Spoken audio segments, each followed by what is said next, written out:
グーテンアーベント。またお久しぶりになりました。だいたい今日のドイツランドです。だいたい今日あたりのドイツの注目ニュースを一つ紹介します。今日のニュースは先週話題になったメルケル前首相のインタビューについてですが、現在からまた時間がだいぶ経ってしまっているので、その間の日常生活について少しレポートします。5月が1年で一番いい季節と言われています。その5月も通り過ぎてしまったので、今日は4月、5月、6月の前半戦までをダイジェストで振り返りましょう。どうぞ。5月が1年で一番良い季節。4月の初め、桜が満開となった頃、デイジーも咲き広がり、少し遅れてタンポポが野原を埋め尽くしました。畑では菜の花がぐんぐん育ち、辺りを真っ黄々にしました。雨の日の菜の花を見たことがありますか？しょんぼりうなだれるようにてっぺんの部分をぐにょんと曲げて立っています。多分花粉を守ろうとするポーズなのだと思いますが、いつもイエローパワー全開で強そうな花がギャラリーのいないひっそりとした雨の日に人知れずうなだれている様子はとても印象的でした。続いて麦が来ました。すごい速さで伸びて風に揺れます。街路樹からは大量に綿毛が放出され、時折吹く強風で飛びまくり、テラスで日光とお茶を楽しむ人々はくしゃみをしまくりました。その頃、街角にホワイトアスパラ販売小屋が立ち始めました。少し遅れてスーパーでもグリーンアスパラやルバーブなどとともに季節の野菜コーナーで売られるようになりました。今はホワイトアスパラ販売小屋では看板をイチゴに変えて収穫直後の新鮮なイチゴを売っています。イチゴ畑の近くではぷわーんと甘く幸せな香りが漂っています。また5月10日から14日にはヨーロッパ歌合戦という雰囲気のユーロビジョンソングコンテストが開催されました。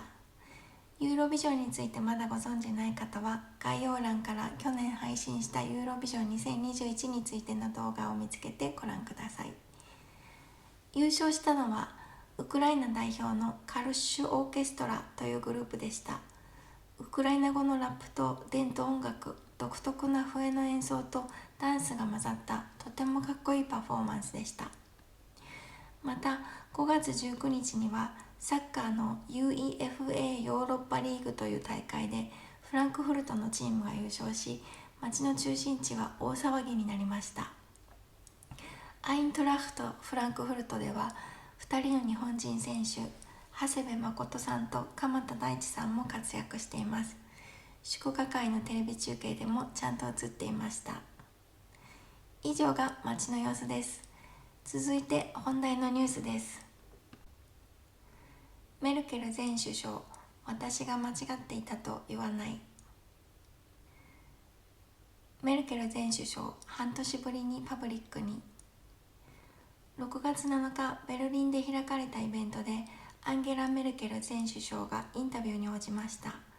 約半年ぶりに姿を見られること、また在任中の対ロシア政策について何を話すのかと注目され、約1時間半のインタビューの模様はテレビ中継もされました。メルケル前首相、ウクライナ戦争について答える。その中でメルケル前首相は、ウクライナで戦争が起きていることについては大変な悲劇である。16年間の対ロシア政策については自分を責めるつもりはない。戦争を避けるために他にもっとできることがあっただろうかと考えていると話しました。インタビューで注目されたこと、メルケル前首相の時代の対ロシア政策は温和すぎたのではないか、ロシアとの経済的な結びつきを重視しすぎたのではないかという批判がありますが、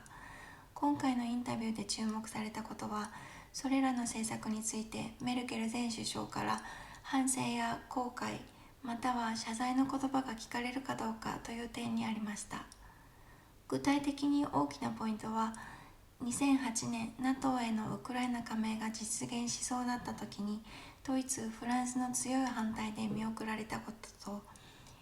2014年ロシアがクリミア半島を併合した後の対応です。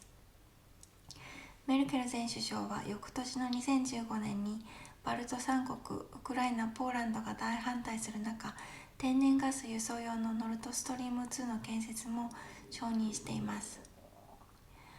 今年4月、ロシア軍によるウクライナのブチャでの大虐殺が明らかになった時、ゼレンスキー大統領はメルケル前首相と当時フランス大統領だったサルコジ氏にこれを見に来てほしいと言いました。あの時から14年の結果がこれですよと。ドイツのシュタインマイヤー大統領はメルケル政権で親ロシア外交を進めたエンジンとなった人で、4月4日にはパイプラインの推進は誤りだったと認めていましたが、4月13日に予定していたウクライナ訪問はウクライナ側から断られました。メルケル前首相はウクライナの NATO への加盟をあの時止めなかったらプーチンに宣戦布告と受け止められて、その時点で戦争が始まっていたかもしれないと話しました。加盟しなかったためにウクライナはその後十分に民主化し、軍事的にも強くなる時間を稼げたのだと。だからこちらの点については肩の荷が下りた気持ちでいるとも話しました。他にもっとできたことがあったかもと考えているのは、軍事的な面での準備とヨーロッパ諸国での協力体制についてだそうです。インタビューへの反応。この日に行われたインタビューへの反応はがっかりしたというものが大部分を占めたようです。一番の販売部数を誇る大衆紙ビルドでは翌日、謝らない、がっかりした、全く反省がないという見出しの記事が出ました。 DW の動画に出ていた解説員の政治部チーフ特派員マシュー・カーニチュニグという人がとても残念そうな顔で話していたのが印象的でした。カーニチュニグ氏によると、メルケルの政策はドイツの政策でもあるので、あれは良くなかった、失敗だったと彼女が今日言えば現政権にも影響が出て方向転換のきっかけになったかもしれないのにとのことです。そして DW はメルケル前首相の親ロシア政策にずっと批判的だったが、これはドイツメディアの中では主流派ではないこと、今日のインタビューを受けてもドイツメディアの全体的な雰囲気は残念ながら変わらないだろうと話しました。現在と未来に注目。メルケル前首相を批判して前首相が仮に当時の政策について誤りだったと認めても、現在の状況はすぐには変わりません。現在と今後を変えられるのは現政権です。昨日6月16日、オラフ・ショルツ首相はフランスのマクロン大統領、イタリアのドラギ首相とともにキーウでウクライナのゼレンスキー大統領と会談しました。今回の訪問を実現させたのは、特にフランスとドイツではウクライナ支援に消極的すぎると批判されていることも後押ししているということです。大きな批判は政治家を動かします。ということは、一般人の私たちも今の政治家のしていることをよく見て、必要な批判は過去になる前にすることが大事そうですね。政治家は威勢のいいことを言いますが、行動に注目していきましょう。ヨーロッパ全体からはまだ約束した武器の 10% ほどしかウクライナに届いていないそうです。ウクライナ戦争は始まってからもうすぐ4ヶ月になります。今日のニュースは以上です。動画の説明欄に関連記事のリンクを貼り付けてあります。興味のある方はご覧ください。Look where we are. We used to be the rock stars who never thought of no heart until this thing we call life stopped gleaming. I wish there was a way to go back dreaming. Remembering it so hard when time is moving so fast. Wish there was a way to know that we're in the good 負けです。今日の音楽は5月にあったユーロビジョン2022にドイツ代表として出場したマリック・ハリスのロックスターズです。マリック・ハリスはアメリカ系ドイツ人のポップシンガー、ラッパー、ソングライターです。さまざまな楽器を一人で演奏して情熱的に歌いましたが、決勝戦でほとんどポイントを獲得することができず、最下位に終わりました。